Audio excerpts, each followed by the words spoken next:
I want you to think about your church's social media accounts as a person. Personalize your church, and then you say, okay, if my church were a person, what would its personality be? Would it be friendly? Would it be happy-go-lucky? Would it be inviting, welcoming?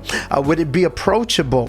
So you need to think about your church's personality. Hey, welcome to Skilled Pastor, where we offer practical advice for better ministry. My name is Rob Nieves, and today I want to talk to you about social media posts, the best practices, best ideas for social media posts. And I want to talk to you specifically about three things. Number one, why it matters. Number two, I want to talk about some best practices. And lastly, I want to end up by giving you some resources and some really great ideas on what you should be posting on social media. So I am so grateful that you've clicked here. I guarantee you this is going to be good stuff for you and for your church. So first, let's talk about why this matters. It matters because we are to reach the world, right? Because we are going after people that are in the world, and we want to reach out to them. And as churches, we should be in these public spaces. And now 2020 showed us something that's really important. Social media and the internet, first of all, is not going anywhere. If anything, it's here to stay, and it's here to bring us together, right? And sometimes we can't go out. Sometimes 2020 showed us that, right? We were all locked in and we couldn't go out, but we still wanted to be social, and social media, Zoom, all these places became really relevant even to the church. So social media is not going anywhere, and churches need to be on social media. You need to be active out there so that the world knows what's going on. So first of all, we want to make sure that we're reaching people in this world. Where are the people gathered today? They're on social media, so we need to be there. And that's why it matters, because we need to be a light in the midst of, honestly, much darkness. So we need to be there. So let me share with you some best practices. What are some best practices? Number one, I want you to think about your church's social media accounts as a person. Personalize your church, and then you say, okay, if my church were a person, what would its personality be? Would it be friendly? Would it be happy-go-lucky? Would it be inviting, welcoming? Would it be approachable? So you need to think about your church's personality. And this oftentimes comes as a result of the pastor's personality, maybe the people that are on the platform, the singers, the greeters. You need to think about that. What is our church's personality? And maybe you may even have to go back and just consider that. You know, some churches, their personality is just like, like they're always upset. Like, it doesn't seem like the joy of the Lord is really with them. And if that's your personality for a church, I would recommend maybe starting there, and let's work on that. But social media is where your church, it gets to be social. So how do you approach this? Well, you need to be personable. You need to be approachable, right? This is many people's first interaction with your church. They may not come to your church, right? They may not come to the church, but this is the first time they get to see your church. And whether you like it or not, they're checking you out online. So you've got to be very careful with the content that you're putting out there as a social person. And they're making the decision while being home, having found your church, having found your page. They're making the decision: should I pursue this relationship any further? Should I attend this church? Should I even come once or twice? Now, by God's grace, our church, we've had some people come because they first started watching us on social media. So they started watching us on social media. Before you know it, they come in and they let us know. They say, hey, you know what? I found you on social media and found you there. We've been watching you for some time. And before you know it, they come and they integrate into the life of our church. So This is people's initial, really first impression to your church. So I believe you should be personable. You should be approachable. Another thing is that you want to stay away from controversy. Politics and controversy really shouldn't be a place for social media. Now, before you click and say, oh, wait, this guy is getting political and saying something controversial, just hang tight with me here for just a moment. Let me explain what I mean. Think about you as a person. When you meet someone for the first time, do you jump straight to politics or do you jump straight to controversy when you meet someone on the street? If you do, I bet you don't have a lot of friends. But if you don't, and you shouldn't do that on social media either, because this is people's first interaction with your church. So when it comes to politics, controversy, I would recommend, hey, stay far from that. And I'll add something here too. If you're a leader at a church, you may also want to stay away from that. Why? Because people are looking at you, especially if you have a ministry that's on the platform, right? You could be really shying people away from your church by being political or controversial on your own social media. People are looking at you and they're trying to decide whether this is the right church for you, for themselves. So they might even check out some of the leaders and what are the leaders posting. So maybe they didn't find it on your church website, but you have some other thing over here. We should be careful with that. Look, there's a place to talk about politics and there's a place to talk about controversial issues.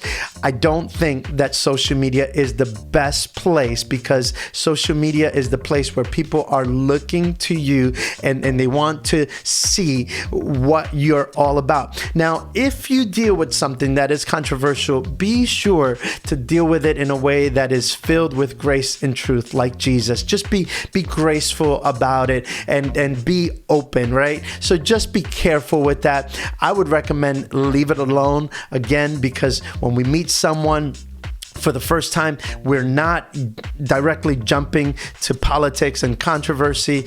There's enough noise on social media about those things. People that are on your side, people that are on the other side of what you believe, and they're already speaking loudly enough. We don't have to add to that noise. I recommend we be light in the midst of a whole lot of darkness. So don't be political, don't be controversial. Another good practice is that you continue to give more than you receive.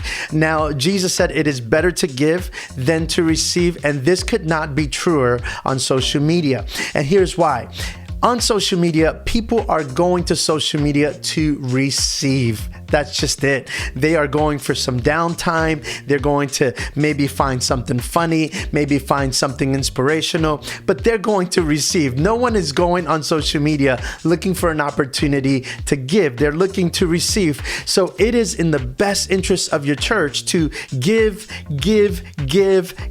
and continue giving. So feel free to just be generous in how you give. And now I want to say something here too. Don't just be generous with your posts, but if there's a church down the road that's doing something really great, go ahead and feature them also. Like, hey, this church is doing a great thing here. This ministry is doing a great thing. Go ahead and feature those great stories. Maybe some personal testimonies from people at your church. People are looking to be inspired. They're looking for light. They're looking for something different. So give. Some of the things that I enjoy doing, even in my own personal accounts, is to just give Bible verses, just give some encouragement, give something that people are going to say, man, every time I come back to this church, I find something that really enriches me. And many times we're always looking to receive from our gifts. Like, that's just our nature. We like to give. And man, if we don't get those likes, if we don't get those hearts, we feel like we've failed. don't even do it for that. Don't even worry about that. Be careful not to fall into that trap. You keep giving, and whether you're getting the likes, whether you're getting the loves or not, don't worry about that. You keep giving. You keep giving. And maybe you could be thinking, okay, maybe if I'm not getting the likes, let's give more. Let's use that as an opportunity to say, you know what? I want to give more. I want to be more enriching to people. And maybe there's other ways that we can give and we can become a little more creative. So let's be generous on social media. The last thing I would say is let's be careful. Be careful on social media. I think when we are on social media, it is so easy to be trapped, right, by discouragement. We see what other people are doing and we say, man, what they're doing it seems so much greater than what I'm doing. I just got this little thing here. But don't be comparing yourself to people. Don't look at social media as this opportunity to compare what they're doing versus what we're doing. It's not about that, because it's easy to get discouraged. Don't use social media as an opportunity for personal discouragement. Again, you want to be happy for what other ministries and other churches are doing. And your focus, going back to that generosity, your focus is to continue to give. This is what your social media is about. I'm here to meet and engage with people, and I'm here to just give people. I'm here to serve them, right? Never expecting something in return. So be careful with social media that we don't fall into these habits of comparison, that we don't fall into these habits that can easily discourage us, but we use it as a tool to be generous and continue to give people some life, right, through social media. So lastly, I want to give you some ideas of things that you can do to make it more engaging with your social media. What kind of things am I going to post? So one thing I've already said is, post some Bible verses, some encouraging Bible verses. If nothing else, on text, that would just be a blessing. Keep them short so that it's visible easily and people can just see it and be blessed by it. That's one thing you can do. Another thing you can do is that you can share testimonies, maybe testimonies of what God is doing at your church. Maybe someone at your church has a powerful testimony. Hey, go ahead and record a video, even if it's a simple video. Now make sure that there's at least good lighting and that there's a good steady camera. Make sure that it's recorded, the audio is good, and things are right. Go ahead and post it on social media and just share it with people. People love that kind of stuff. Share short clips of your messages. Maybe you had a really unique point that you wanted to share on social media, or that you just shared in your sermon, and you say, man, this would really inspire people. This would really help people. That's another thing that you can do. Just those quick 2-minute clips of something you've preached about that can really help and inspire people. You want to make sure that you're sharing those. Something else that we shared at our church is pieces of our worship time together, right? Again, not a long video, maybe about a minute and a half. Just share a quick clip so that people see, hey, you know what? If I go to that church, this is what I am going to find. I'm going to see this type of worship. Man, I want to engage and I want to be a part of that. So short clips of your worship sets, go ahead and do that. Those are powerful. Your worship set for the following week. At our church, one thing that we've done is that we've shared, hey, these are the songs we're singing. Or maybe there's a new song that we're singing. Maybe we can find the video on YouTube and share it so that people get more familiarized with that particular song. Maybe it's a new song for our church. Let the worship leader come on board and say, hey, we're doing this song this week, and you may want to learn it so that you can sing with us. So share your worship sets, share new worship songs that may be coming, and engage more people. So if you're the pastor, don't be the only one that's posting. Engage other people. Now, this one almost goes without saying because it seems like everyone's doing it these days, but share your live streams. Now, I want to caution you here. If you don't have a good equipment to do it or to produce it well in the moment for a live stream, I would say maybe you don't want to do it. You don't want to post that live stream. If you do have the capabilities, go ahead and post it so that people can see what a service is like at your church.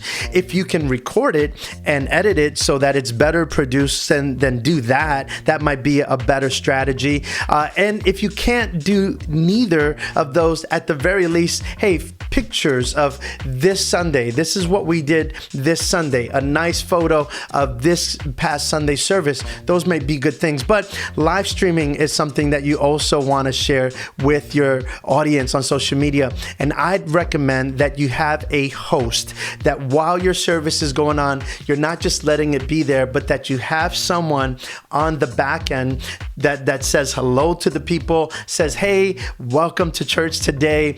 We're so glad you're here. Maybe they're sharing links that you're talking about, or maybe they're sharing sermon points as you're preaching, but they're saying hi to the people that are there. It's interesting because at our church, we have someone, our church is in New Jersey, we have someone that moved away, but still very much loves our church.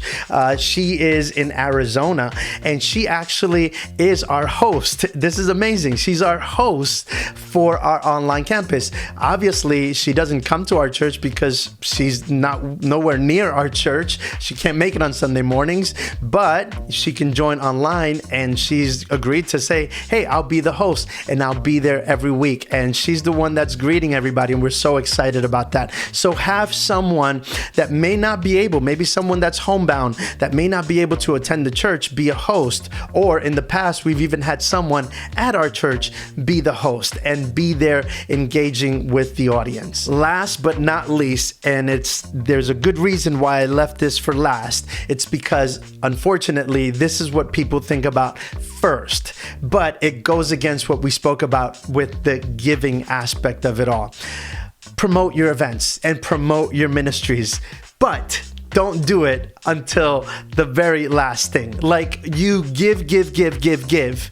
And then when there's an opportunity to receive, which is the promotion of an event or the promotion of a ministry, you want to leave that at the end. So feel free to post those two and invite people to your meetings and invite people to participate, but don't make that the primary focus. Like, if I were to put a ratio, I would say maybe one church announcement for every 10 posts, right? So all the other posts need to be about what we can give people, and maybe one announcement that's about what we're promoting for our church. We certainly want people to be a part of what we're doing, but we want to make sure that people understand that our church is about continuing to give people and continuing to give. So you keep investing and give.